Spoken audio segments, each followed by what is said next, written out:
हमारे चैनल बादल एक्सप्रेस को सब्सक्राइब करें, लाइक करें, शेयर करें और वीडियो अच्छा लगे तो कमेंट्स करें एवं बेल आइकन भी दबाएं ताकि हमारी वीडियो सबसे पहले आप तक पहुंच सकें। धन्यवाद। शर्म नहीं आती? बाबा साहब डॉक्टर भीमराव अंबेडकर ने जो धारा 1 बनाई है उसको चेंज करेंगे बेशरम लोग।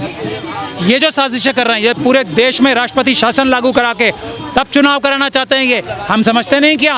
हम अम्बेडकरवादी हैं, हम इनकी हर चाल समझते हैं और हर चाल हम इनकी नेस्तो नाबूद करेंगे। कोई चाल नहीं चलने दी जाएगी, देश को नहीं तोड़ने दिया जाएगा, संविधान को नहीं बदलने दिया जाएगा। ये इतने बड़े धोखेबाज बेईमान है, ये बाबा साहब को धोखा दे रहे हैं, ये बाबा साहब के खिलाफ जाके काम कर रहे हैं। इनकी किसी की इतनी हैसियत है जो अंबेडकर साहब डॉक्टर भीमराव अंबेडकर के खिलाफ जाके उनके ऊपर सोच रख के भारत के संविधान को चेंज करे, वो भी धारा 1 को। आप पता है धारा 1 चेंज क्यों करना चाहते हैं? क्योंकि चाइना के साथ मनुवादी मानसिकता के गुजराती बिजनेसमैन ने सेटिंग की है। धारा 1 में ही भारत की जो सीमाएं हैं उसको निर्धारित किया गया है, धारा 1 में ही डिस्क्राइब है। ये इतनी बड़ी साजिश है और मैं बार बार कह रहा हूँ, ये धारा 1 डिफाइन करती है हमारे देश की सीमाओं को। चाइना को ये 2000 किलोमीटर जगह ये कंसीड कर चुके हैं, ये आरएसएस और बीजेपी के लोग। हमारी सेना बेकरार है वो जगह वापस लेने के लिए। ये नरेंद्र मोदी जी की सरकार हमारी सेना के आगे रोड़े क्रिएट कर रही है ताकि वो 2000 किलोमीटर ना ले सकें। इसीलिए धारा 1 से छेड़छाड़ कर रहे हैं। ये करप्ट हैं, ये बेईमान हैं। ये लोग जो धारा 1 को चेंज करना चाहते हैं वो देशद्रोही हैं। मुझे कहने की कोई शक और शुबे की गुंजाइश नहीं है, क्योंकि बाबा साहब डॉक्टर भीमराव अंबेडकर से ज़्यादा अकल इनमें से किसी को ना है ना हो सकती है। जब धोखाधड़ी इनके खुद के वकील राम जेठमलानी जी इनको बोलते हैं चीटर हैं, दोनों को, अमित शाह को और मोदी को, तो चीटरों से तो कुछ भी उम्मीद कर सकते हो। ये तो देश के साथ चीटिंग कर रहे हैं। जिस संविधान की शपथ लेके ये लोग प्रधानमंत्री, एमपी और ये सब बनते हैं, उस संविधान के साथ धोखा कर रहे हैं। वो शपथ को चेंज कर रहे हैं, धारा 1 बदलना चाहते हैं, संविधान का आर्टिकल 1 बदलना चाहते हैं। ये संविधान में जिस तरीके से इलेक्शन करने का तरीका है वो बदलना चाहते हैं। ये पैसा खर्च होता है, ये सारा पैसा देश का लूट के अडानी जी को देने वाले, अंबानी जी और ऐसे अपने दूसरे धन्ना सेठों को देने वाले, ये देश में पैसे की फिक्र कर रहे हैं।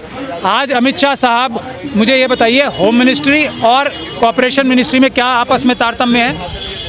माल कमाने के लिए कॉर्पोरेशन मिनिस्ट्री अपने पास ले रखी है। क्या मतलब है? अब जो ये डिमोनेटाइजेशन हुई है, क्यों हुई है डिमोनेटाइजेशन ये 2000 रुपये वाली? अभी ये लोगों को समझ में नहीं आ रहा, हमें समझ में आता है। कितने कोऑपरेटिव बैंक हैं जिसमें ये 2000 रुपये के नोट जमा कराए गए हैं? इसकी छानबीन होगी, बहुत जल्दी होगी। आप लोग वेट कीजिए। ये लोग कहीं जाने वाले नहीं हैं, हम लोग भी कहीं जाने वाले नहीं हैं, ये लोग भी कहीं जाने वाले नहीं हैं। इस गठबंधन को और किसी भी गठबंधन को जो देश के संविधान में विश्वास रखता है, ये समझनी चाहिए कि 85% या 90% मेरा कहना है, क्योंकि जो अगर सही से अगर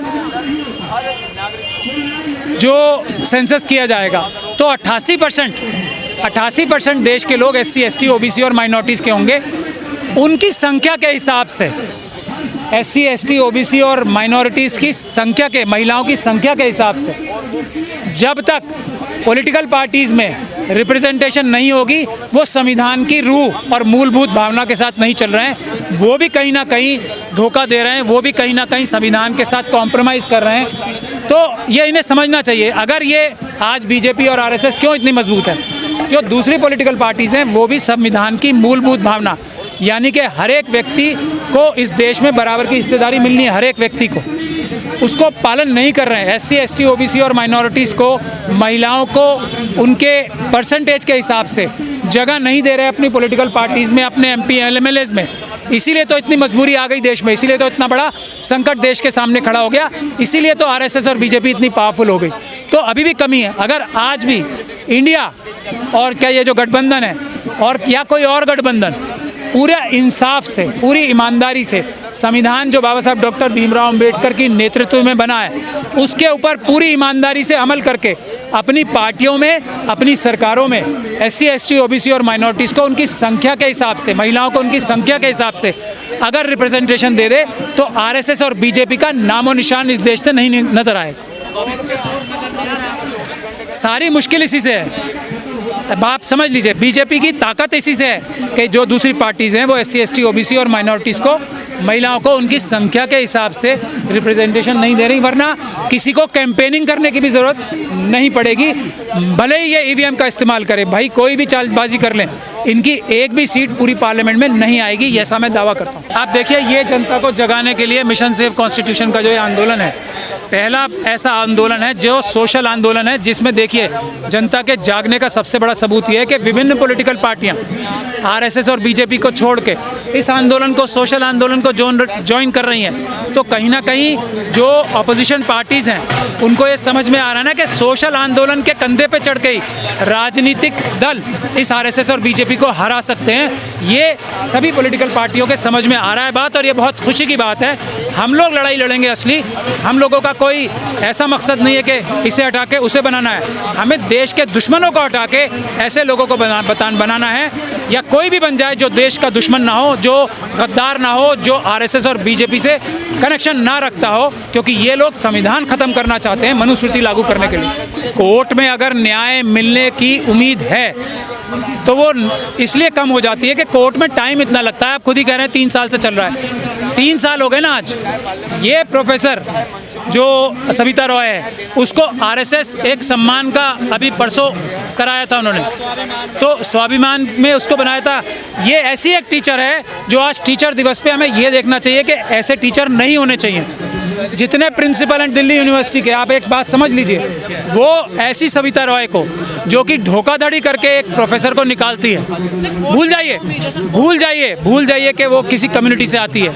एक ऐसे प्रोफेसर को निकालती है धोखाधड़ी करके, झूठे सिग्नेचर करके। तो उसको बचाने के लिए या उसको अपना नेता मानने के लिए सारे दिल्ली यूनिवर्सिटी के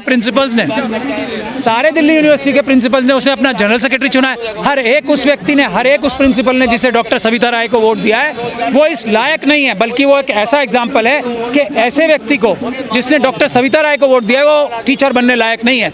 ये टेस्ट होना चाहिए। इसीलिए मैं कोर्ट की बात है, कोर्ट से देखिए न्याय मिलेगा। डॉक्टर सविता रॉय रजिस्ट्रार हों और हो सकता है वाइस चांसलर भी जेल जाएं, लेकिन वो इतने समय बाद जाते हैं कि न्याय कहीं धुंधला पड़ जाता है।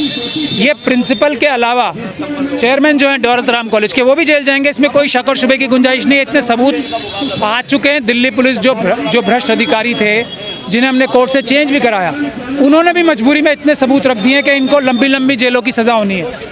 लेकिन हमारे पास जो अभी और सबूत हैं, जब हम वो लाएंगे कोर्ट के सामने, तो ये रजिस्ट्रार भी अरेस्ट होंगे, ये चेयरमैन दिल्ली यूनिवर्सिटी के जो दौलत राम कॉलेज के, वो भी अरेस्ट होंगे। वो 6-7 जो प्रोफेसर्स हैं जिन्होंने साजिश करके मीटिंग करी बाद में और चेंज की सारी, जो डॉक्टर रितु को निकाला एक साजिश करके, वो सब लोग जेल जाएंगे। इनकी साजिशें किस तरह की होती हैं, लोग सोच ही ना पाए कि ये कर सकते हैं। ये प्रेसिडेंट रूल लगाना चाहते हैं देश के हर एक राज्य में, ये बोला किसी ने अब तक।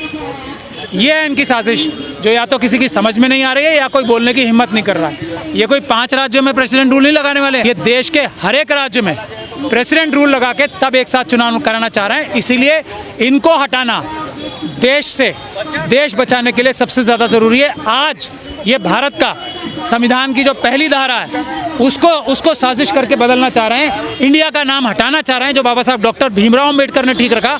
मैं ये पूछना चाहता हूँ इनके सारे लोगों के पास, इनके सारे विद्वानों के पास क्या बाबा साहब डॉक्टर भीमराव अम्बेडकर से ज़्यादा बुद्धि है? शर्म नहीं आती इन्हें?